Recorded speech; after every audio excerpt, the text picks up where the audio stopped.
So we have Sagan, Peter Sagan's actual water bottle here. This water bottle is intended for Peter Sagan. Let's go show you proof that this bottle actually came from Peter Sagan. Check this out. So this is a stage 3, and we're at the stage 4 at the Tour Down Under recently. Got the 2 breakaway UniSA boys.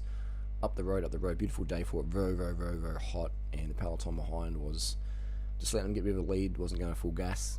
But to be out the front, you definitely had to be going pushing hard. But this is a peloton coming up now. They had a feed zone, I think, recently. And one of the Bora guys went back to the team car to get some bottles. And so the riders are sort of chatting a lot. They're sort of looking around, checking out the girls, just sort of enjoying the warm-up of the Gorge Road. And wattage-wise, probably maybe doing 300 watts, just tempo, just cruising. Keeping together a lot of conversations there going on. And watch this. Watch this Bora rider. Here he is there. What? Boom, boom. It drops 2 bottles. And if you notice, Sagan didn't have any water bottles. So those water bottles were for Sagan. So this is an official Sagan water bottle here. Going on auction for $20,000. But no, seriously. So what I did is I could pick it up. Yeah, don't want to get the plastic on the environment, so I picked it up and I gave that solution to a guy that Alan who's a bit under carb, needed some sugars, so he drank that. And I said, "What does it taste like?" He says, "It's really, really sweet, really, really sweet." And there was another bottle across the road which I grabbed, and it had some content still left in there. I had a little sip of that. So very, very sweet mixes.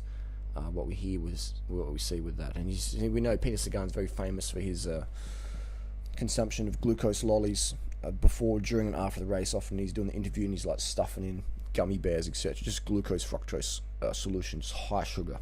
So we have confirmation that Peter Sagan he likes it really sweet, just as we have a Team Sky bottle as well. But that's a Bora bottle. Had so much sugar in it. It even smells like you can smell the stickiness in there. Haven't washed it yet, but it smells very, very sweet. So this is another sign here, because people out there say, "Oh, the athletes aren't using carbohydrate." I mean, they're not eating carbohydrate; they're eating extra carbohydrate.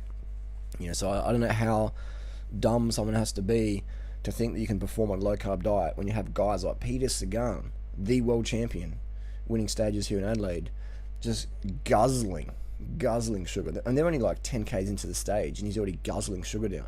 They just had breakfast, high carb rich breakfast, and they're smashing in more carbohydrates. So that's what comes down to. In the sprint and the bunch kick, you got to have those carbs in, otherwise you're not going to have the power. If you got power from your training and stuff, but if you don't have enough carbohydrates and water, it doesn't matter. It doesn't matter how good your bike is or your doctor is or whatever. It doesn't matter. None of that matters. If you don't have enough simple sugars, muscle glycogen in the legs, hydration, you're going to get popped. You're going to get dropped. So there you go. What's in Peter Sagan's water bottle?